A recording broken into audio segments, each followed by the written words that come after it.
What is up, everyone? Ryan Ray here, and the battle for the reserve currency is something that I am fascinated over, and it's something I write about at ryanraysenior.com. Link to that below occasionally. It's something in my newsletter I'll be covering. It's something on this channel I'm going to cover because I think this is really the battle of the next few years. Can the U.S. dollar maintain its spot since 1944 as the reserve currency? Listen, it's not just the U.S. People think, well, the U.S. and what they're trying to do. That's part of it. The larger scope is that you have the countries that have their dollar, or their currency rather, pegged to the dollar. So they have a vested interest in the dollar staying the reserve currency, unless they can figure out a way to detach their currency and reapply it somewhere else. That's possible, but right now that wouldn't be a wise move. So what are we going to see with Bitcoin? The biggest threats to the dollar are the dollar and how we keep printing dollars at will. That's one. Two, it is a currency like the digital yuan or something like that from China that might put pressure on the dollar. Three would be our good old friend Bitcoin. So the dollar really has three enemies, and one is itself, and it's not itself as in like you are your own worst enemy. It's the way that the dollar is being managed by the Fed. The other two are outside forces, if you will, with possibly the digital yuan or another currency, and then Bitcoin.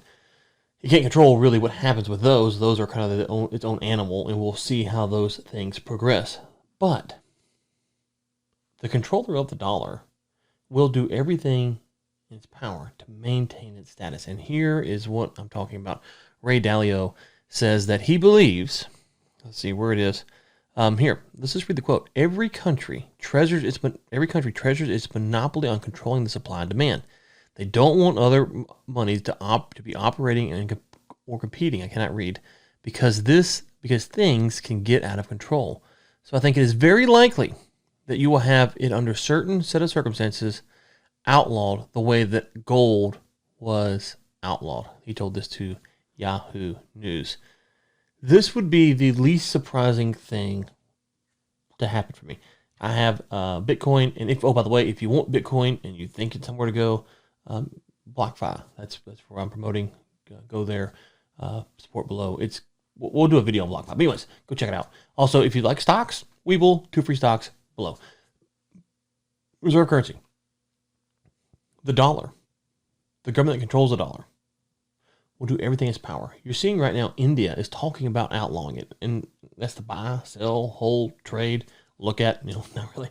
But they're wanting to keep their grasp on it. So India is saying, I'm not too sure. The question for me is this strictly an Indian government initiative, or is it tied to something with the U.S. government? Remember, the U.S. has influence globally with the banks. So are they going to put pressure on other countries to outlaw Bitcoin so that they then can outlaw it, and it's this kind of following suit? So think like this. Instead of the U.S. coming out and outlawing Bitcoin and people leaving the U.S. with their Bitcoin and going to other nations, it would make more sense for the U.S. to lean on other countries to ban Bitcoin. So that way, as it works its way up, it's just natural for the U.S. to ban Bitcoin, to work with its allies and partners around the world. I'm not saying anything's going on behind the scenes. I have no idea, but that would make sense. It would also make sense for countries to go, our currency is kind of weak right now. People are moving to Bitcoin. We need to stop that, or any other crypto. We need to stop that. So let's just stop it, regardless of the dollar. So again, you have this. So Bitcoin, just like the dollar, has its own enemies, and the enemies are the government. In this case, the biggest threat would be the U.S. government. I think, obviously, India and some of these other countries that could ban it would pose a significant threat if you started seeing those dominoes fall. But right now, the threat to the dollar is probably the digital yuan and Bitcoin. Those are the two biggest threats. Dalio believes that the U.S. is going to eliminate one of those. What do you think? Will the U.S. ban, whatever that means, they can't confiscate it like they did gold, I guess. Will they ban Bitcoin? Let me know in the comments below.